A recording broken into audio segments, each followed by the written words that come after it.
look, let's hope there's an agreement between Canada and the United States. Let's hope it's a good agreement. But yes, there is a sense that U.S. policy may well remain unpredictable. There is a sense that trust is not. It's going to be hard to restore trust. So yes, I think some level of uncertainty will continue. Canada is no longer just trying to sell more abroad. It is trying to make sure that the next time the world turns hostile, Canada does not get trapped the way it has before. That is the real shift. For years, the Canadian answer to economic pressure was mostly external. Find another market, sign another deal, widen the export map, reduce reliance on the United States. And that is still happening. Carney has explicitly pushed for a trading order less reliant on the US-Canada, and the EU signed a March deal to modernize CETA and launch digital trade talks. Canada has deepened trade engagement with China, and non-US exports rose to a record $22. $3 billion in February, helping push the US share of Canadian exports to just over 66%, the lowest on record. But that is only half the story now. The newer, deeper move is inward. Canada is not only trying to diversify where it exports, it is trying to redesign where economic power sits inside Canada so that future crises are never again driven by overdependence on America or on any other country in the world. That is a much bigger idea, because diversification alone does not solve vulnerability. If your factories, your energy systems, your strategic minerals, your transport routes, your processing capacity, and your capital allocation are still too exposed, then a new trade partner helps. But it does not fully protect you. Ottawa now seems to understand that. That is why the investment story matters so much. What Carney and his team are signaling is not just, let's trade more with Europe and Asia. It is, let's build more capacity here, at home, so that external shocks hit a stronger internal structure. Reuters has reported that Canada is actively moving in that direction through strategic capacity building, especially in critical minerals. In March, Canada signed 30 new deals with 12 countries for proposed investments of $12. $6 billion in mining and mining technology, bringing the total since October to around $18 billion. Canada also brought Australia into its critical minerals production alliance, while working with countries like Japan and France on alternatives to US-led and China-heavy supply chains. That is not routine trade diplomacy. That is economic self-insurance. And the reason for it is obvious.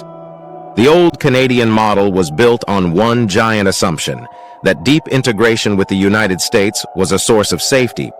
Most of the time, it was. But once Washington became more volatile, tariffs, unilateral threats, shifting legal justifications, threats to scrap or rewrite trade frameworks, integration stopped looking like pure efficiency and started looking like concentrated risk. Reuters has repeatedly reported that Carney's broader strategy is to reduce the cost of that overdependence by building alternatives beyond the US, and by positioning Canada inside new supply chain and trade architectures. And that is why this pivot should not be misunderstood as anti-American theater. It is a risk management strategy. Canada is not saying it no longer needs the United States.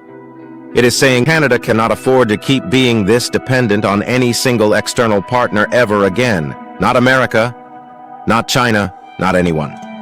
That is the real message. And once you understand that, a lot of Ottawa's recent moves line up. The China reset is not just about selling more canola, lobster, peas, or pork into a second market, though it is that too.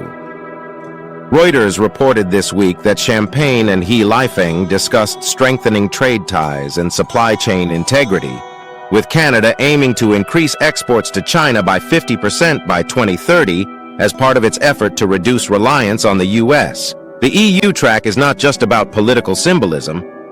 It is about modernizing the rules of access, digital trade, and investment with a large non-US bloc at exactly the moment US trade predictability looks weaker. The critical minerals push is not just about mining. It is about making sure Canada is not merely a raw material appendage in someone else's industrial strategy. It is about building influence where future technology, energy, and strategic manufacturing will live. And the inward investment story is not just about stimulus. It is about control. Control over supply. Control over infrastructure. Control over processing. Control over pricing power. Control over the ability to absorb shocks without having to wait for Washington, Beijing, or anyone else to calm down. That is what economic self-defense looks like in a middle power. Now, does this mean Canada is turning inward in a protectionist sense? Not really. This is not autarky. It is selective internal strengthening.